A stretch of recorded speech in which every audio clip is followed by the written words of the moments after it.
The poem's called Die, Teacher, Die. The old order changeth, giving place to new. Bring in the oppressor of youth, let the court renew. The teacher is brought in, bound hand and feet. He, or let's say she, is calm, does not feel the heat. You are hereby charged with oppression of youth. You are shabby, old, and very uncouth. I'm sorry, Your Honor. I'm 43 and a day. I have rasping breath, varicose veins. My hair's turned grey. You will get a chance to defend yourself, said he. A slim chance that you will go free. The jury has no sympathy for you. You have terrorized students through and through.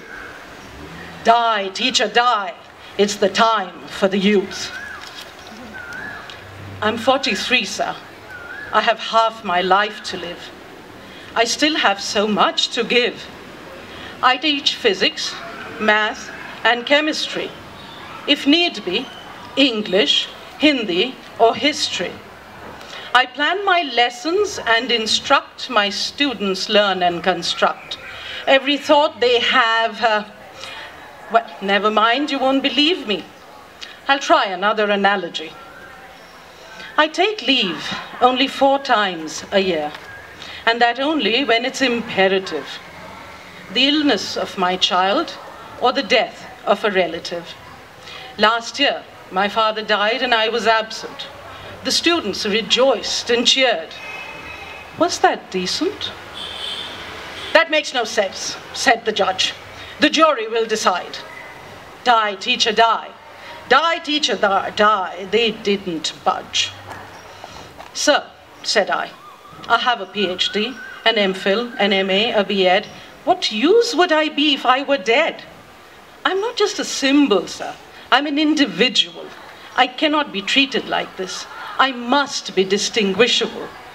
Dosh, said he, go on with your case. We don't have time, so much of time to waste. Sir, I ask for homework and assignments. Have you done your homework? I ask. They tell me they haven't done the task.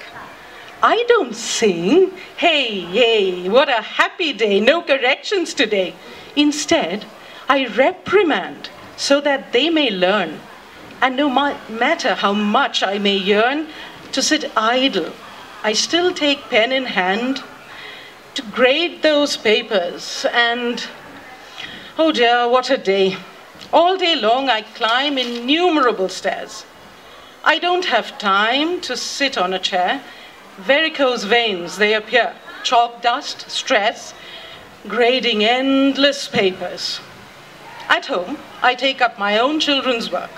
I cook, I clean, I sew, I dream. I drive back home at 5, more dead than alive, amid traffic that's chaotic, for the rest of the day's job, and then grade papers with ink red until I drag myself to bed. I plan a lesson for the next day. My students have more pocket money than my pay. Crash for that whiskey. Crash for what's left of me. Crash for that symphony of silence. What say the jury today? Die, teacher, die. It is not your time. It is past. It is the time for youth.